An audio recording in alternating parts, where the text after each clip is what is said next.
Spooky tea, anyone? Hello, my friends. It's me, Jake.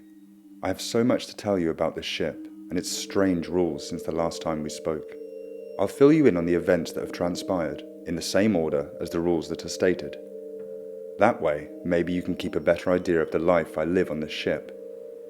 Bearing that in mind, I'll tell you my experience with the third rule. After hearing what the guy from the day shift said about the ship and its strange past, I started to do a bit of research about the SS Orang Medan, and I've come up with a lot of information. First things first, there are anonymous reports saying that the time in which the crew died is between 9:36 and 9:42, and that the thing from the container bound their souls on the walls of the engine room. And the things that I hear are reoccurring manifestations of the duties the souls performed that day. They are now sadly trapped between the afterlife and the overworld. Like a scratched CD replaying itself until the end of time, stuck in a never-ending loop. This information was not satisfying for me, as it didn't explain the need for silence, nor why I'm not allowed to open my eyes until the voice has spoken its words. I dug deeper so I could understand what I'm facing, and this is what I found. Apparently, the never-ending cycle in which the souls are stuck can be broken by an event that didn't occur in the time of their death, such as the engine sound, me talking, or moving.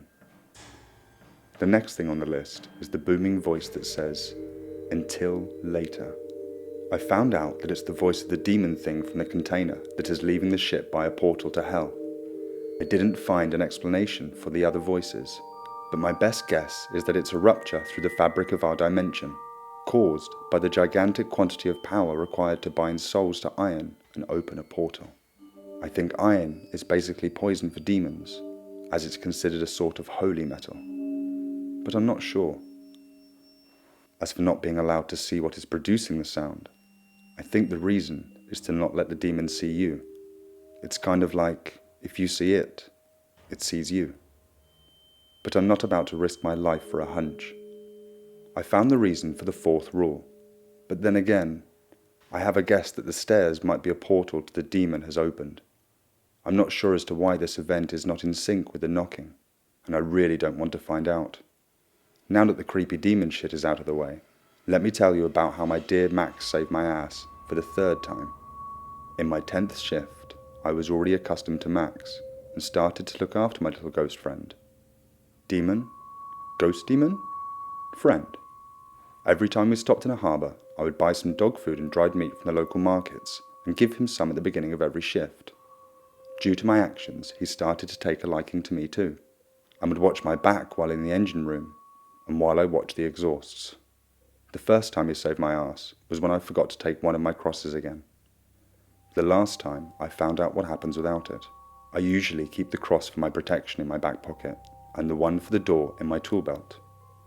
But I guess on that day, I fell asleep in my work clothes, and it somehow fell out of my pocket. Anyway, I was leaving my bunk for the shift, and I didn't notice it was missing. I went out, and I only realized that something was off when I got to the engine room. The air was heavier and tasted metallic, like blood. I heard a giggling behind me, and I saw the little girl charging me. I screamed like a sheep. Kind of funny now that I think about it. I mean, if it wasn't for the situation, I'd definitely be embarrassed. My little friend leapt from the shadow and let out the most hideous bark.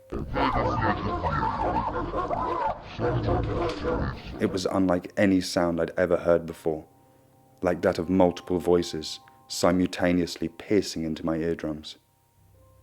The little girl seemed to feel the same about Max's voice. She recoiled in disgust whilst hissing and ran away into the shadows. He then escorted me to my bunk, where I found my cross. The second time he saved me was when I was checking the exhausts up on deck, and I was so concentrated that I didn't realize the purple container had appeared. Max barked softly, calling my attention towards him. He turned his back to me now, pointing towards the front of the ship. Following the path of his ethereal gaze, my eyes fell straight to the purple container. I saw its door slowly opening, so I ran whilst praying. When I got to my bunk, Max settled at my feet. I struggled to fall asleep as I was still in shock. I can't deny it, my little ghost friend had saved my ass once again, from what I can imagine was an eternity trapped in a wall. scaring the living crap out of the guy that would replace me.